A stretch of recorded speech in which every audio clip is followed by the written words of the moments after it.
Hello guys, we're going to continue with the domain enumeration, and this time we're going to be using LdapDomainDump. And this one is my favorite because it actually works. It's not like WinDAP search, which we were not able to do the full dump for some reason. It didn't work. I don't know why, but this one, it's a lot easier, I think, to work, or a lot easier to retrieve information from. So we are going to be using this LdapDomainDump. So let's go ahead and do a get clone. Let's go ahead and clone this repository. There we go. It worked. ls. Here it is. Here's the other one that didn't work. Don't use it. I mean, it worked whenever you were trying to do one item at a time, but we don't want to do that. Let's go ahead and cd into here. Clear. Let's see what we have. So we have the LdapDomain.py, and you need Python 3 for that. So actually, let's go ahead and do an ls again. We are going to be doing Python 3. We can do LdapDump.py, so we can see the commands that we can use. You can see not a lot of commands. So what this actually does is that it dumps all the domain information. I believe if we go over here, it tells you what it does. It dumps domain groups, user, computers, policy, trust, users by group as well. You can do computer by OS. So it does a lot of dumping. It dumps a lot of good information that we can use to our advantage. And it also, the thing is that if we do a regular one, it's going to dump a JSON file, an HTML file, and it also dumps a grep file. So since we're not going to be using JSON file or grep file, what we're going to be doing is we are only going to be using the HTML. So what we're going to tell it on our command is that we don't want to save anything with JSON or with grep. We don't want to use any of those. What we want to do is just do the HTML. So we are going to say at the end no JSON and no grep. So let's go ahead and do that. So we want to do Python 3 over here. The first one is the user that you need to specify, and the user that we got, we need to put the domain in here, //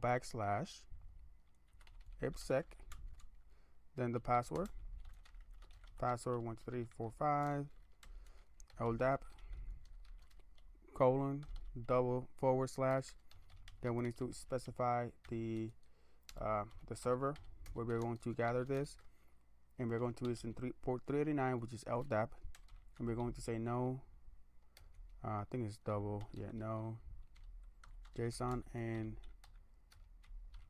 no grep. And then we want to, actually we need another one over here, and then we want to say the directory where we want to save it, which is going to be data, but we need to create that folder, but we want to export all the data. So let's go ahead and copy this. Let's go ahead and make the directory data, and let's go ahead and run the command. So the command is going to be using the username ipsec with this password. We're going to use an LDAP 389 from this server, which is the I believe it's an active directory. It's running an active directory because it has 389 open LDAP. We're going to say we don't want to export any JSON files, and we don't want to export no grep files either. All we want to export is HTML files, because if we don't say no JSON and no grep, it is going to export JSON, HTML, and also grep. So we only want to export HTML, and it's going to export everything to the data folder. Run, and there we go. It's done. We can go to the data folder, clear ls, and we can see that we have the domain computers by OS, domain groups, domain policy, trust, users, and domain users by group. Okay, awesome. So what we could do is we can go ahead and just open this with Firefox or Chrome, whatever browser you like to use. So let's go ahead and go to Documents, AD, Tools, LdapDomainDump, and we save everything in the data folder, and there they are. So we can just go ahead and right click and open with Chrome, so we can see all the computers. You can see all the computers that are in that domain. We have dev, student, file share, web, DC, and AD. And you can see it over here. You can see the OS version, the service pack, and when it was created. You can see if it is trusted for delegation or not. These two are, and that's because they are domain controllers. And that's why they're trusted for delegation. If it was a non-domain controller trusted for delegation, then we would be able to do a unconstrained delegation attack. Okay, let's go ahead and see domain by OS as well. Let's go ahead and open all of them. Open this one with Chrome. Open the policy with Chrome. Well, Firefox, not Chrome. This one as well. I don't think we're going to have anything in there anyways.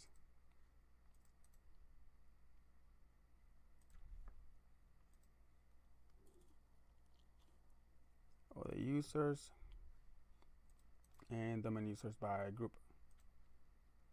Okay, so we have all the information over here. The first one is just all the computers or the servers. This one has it by OS, so all 2016 and just one 08. We can see all the domain groups. We have a lot of groups in here. Okay, we can see that the users.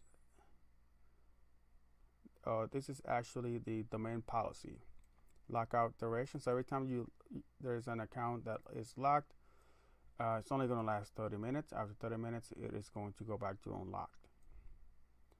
Password H is 42 days. Minimum password H is 1. Minimum password length is 7. Password history is 24. Password complex is so the properties is password complex. Machine account quota is 10. So this is good to know, because if you are doing a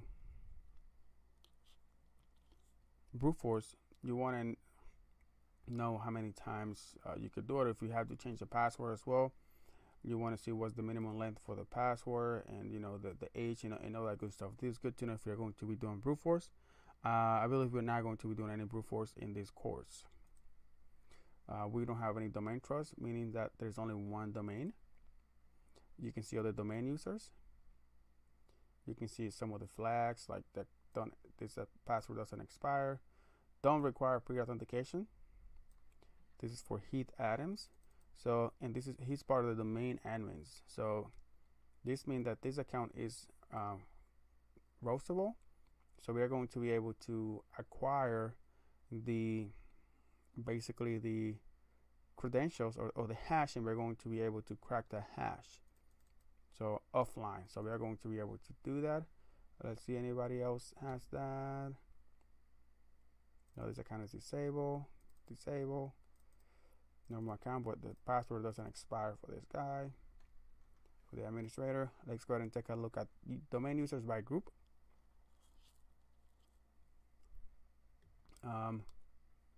So the domain users,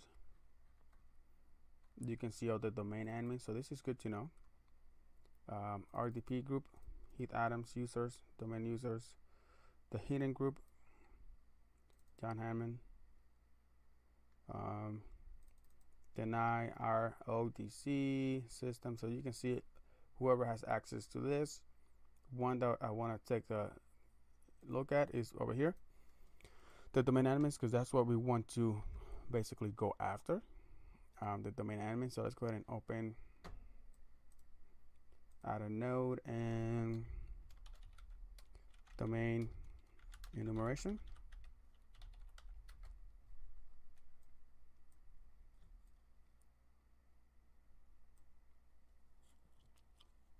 So we are going to put in here all the domain admins, and we can see that we have student 5, student 1 as well. We can see that we have Heath Adams, Savitar,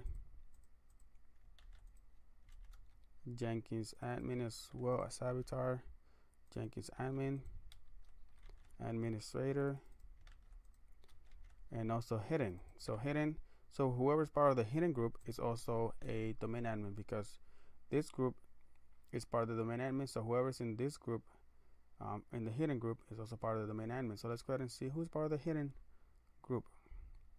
So Jan Hammond. So this guy over here is also a domain admin. Okay, so we are just adding these notes in here. So we have the domain admins. Cool beans. Let's see what else. I found something. What was it? Users. We can see that doesn't require pre-authentication. So that means that we're going to be able to roast this user, and that is Heath Adams, and he is a domain admin over here.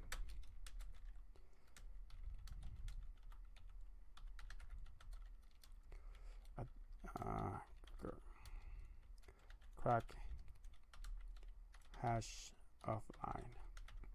So we are going to be able to do that.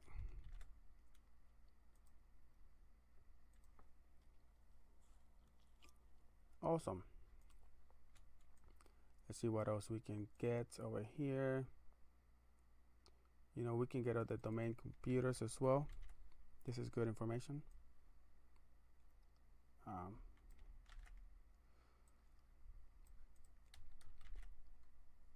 Paste everything in here. That looks cool. We don't need. Oops. So we don't need this information over here.